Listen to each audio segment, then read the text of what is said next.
महाकुंभ में अमृत स्नान किया आपने तो सारे पाप धुल गए होंगे। तो इस महाकुंभ को ना समझने के दो तरीके हैं।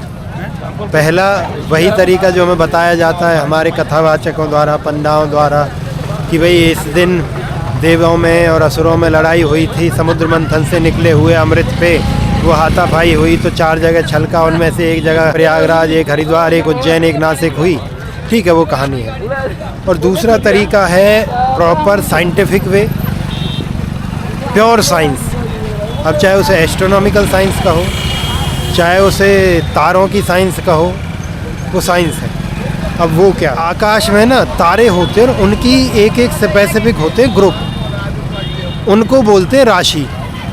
वो राशि हम जो पत्रा देख के हमारे पंडित जी नाम रखते हैं, वो राशि सिर्फ कागज़ों में नहीं है, वो राशि तय होती है आकाश में तारों के 10, 20, 50 तारों को एक ग्रुप में जब वो होते हैं उसके नाम से। उसी ग्रुप में या उसी तारामंडल में जब बृहस्पति ग्रह प्रवेश करता है तो उस तारामंडल का नाम है कुंभ। अब कुंभ क्यों कहा उसको वो भी समझो कि लगभग 70 से ज़्यादा तारे हैं जो एक आकृति बनाए हुए हैं, जिनमें से मोस्ट विजिबल जो स्टार्स हैं उनकी आकृति है ऐसे कि कोई आदमी, जवान आदमी हाथ में लोटा लिए हुए पानी उड़ेल रहा है, तो उसको कहा गया कुंभ।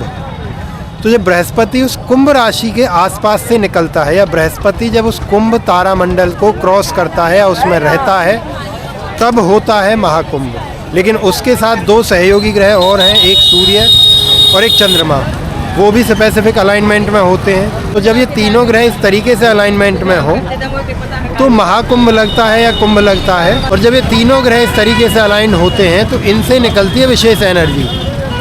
अब कहोगे कि ये तो हास्यास्पद है, क्यों बकवास दे रहे हो, क्या एनर्जी?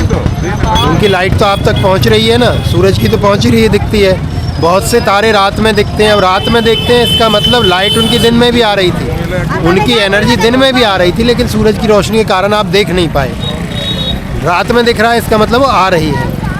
अब अगर उनकी लाइट आप तक पहुंचती है, उनकी एनर्जी आप तक पहुंचती है, उसकी तरंगें भी आप तक पहुंचती हैं और उनका मैग्नेटिक फील्ड किसी ना किसी तरीके से आप तक पहुंचता है, तो वो आपकी बॉडी को, आपके जीवन को प्रभावित करते हैं।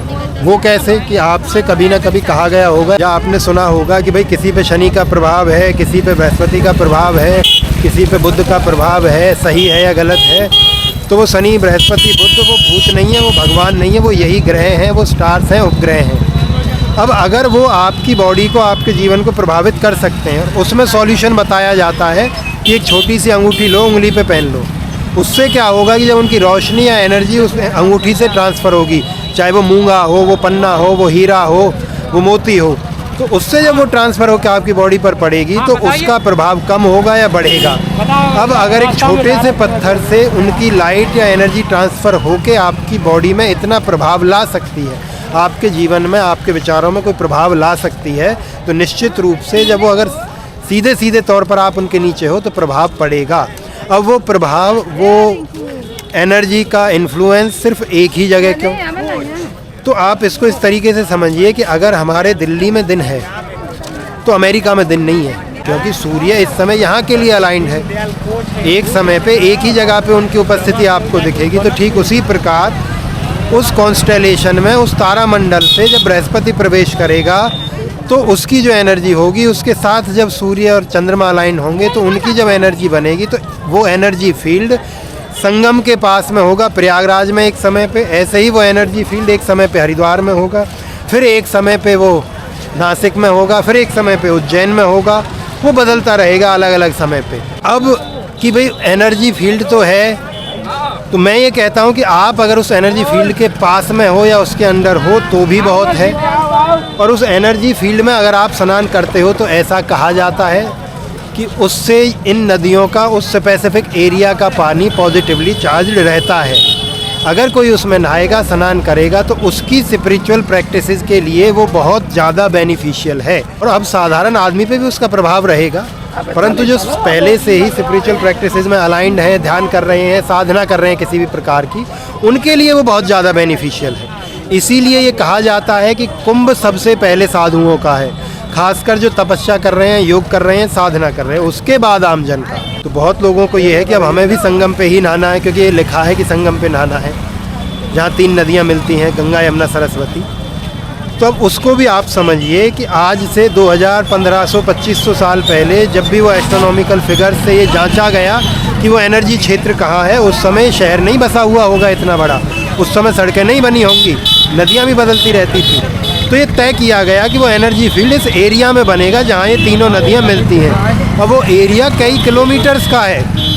तो लोगों को ये समझ आता है बस कि नहीं, हम संगम में वहीं डुबकी लगानी है जहाँ पे वो अमृत का टपका गिरा या जहाँ तीनों नदियाँ मिल रही हैं। तो ऐसा नहीं है। इस समय पे, महाकुंभ के समय पे या कुंभ के समय पे, ये पूरा एरिया एनर्जाइज्ड है। उन तारों की, उन ग्रहों की जो एनर्जी है, पॉजिटिव एनर्जी है, वो इस पूरे एरिया में है। तो आप कहीं भी स्नान करेंगे, कहीं भी नहाएंगे, आप उसी एनर्जी का, उसी पॉजिटिव इन्फ्लुएंस का, उसी शक्ति का हिस्सा बनेंगे, उसी के प्रभाव में रहेंगे। और मैं खुद भी वो महसूस कर सकता हूँ बिना नहाए भी, यहाँ रहने में भी वो जो समझ आ रही है, जो पॉजिटिविटी, जो पॉजिटिव एनर्जी। अगर कोई थोड़ा बहुत भी साधक है, ध्यान करता है, तो वो उसको बड़े आराम से समझ लेगा। यही है कुंभ, यही है महाकुंभ, और यही है इसका साइंटिफिक एक्सप्लेनेशन।